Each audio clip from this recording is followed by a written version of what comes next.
Hey everyone, want to connect Google Search Console to Looker Studio? In this video, I'll show you how to connect your Search Console data to Looker Studio step by step.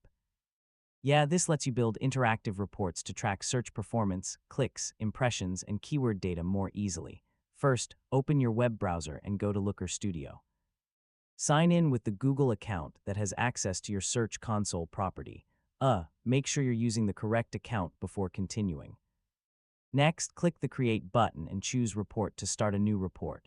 If you're creating a report for the first time, Looker Studio will ask you to connect a data source.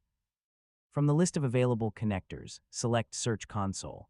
This connector gives you access to your website's search performance data directly inside Looker Studio. Now choose the Search Console property you want to connect. Depending on your reporting needs, you can select either the site impression data or the URL impression data. Click Connect, then review the available fields and click Add to Report.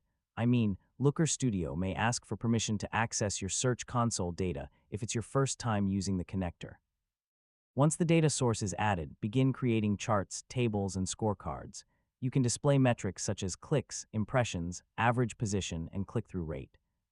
You can also add filters and date range controls to make your dashboard more interactive, so you'll be able to analyze your website's search performance over different time periods. After finishing your dashboard, save the report and use the Share button if you want to collaborate with your team or clients. And that's how you connect Google Search Console to Looker Studio. With these simple steps, you can build powerful SEO dashboards and monitor your website's search performance more effectively. Thanks for watching, and don't forget to like the video and subscribe for more easy technology guides.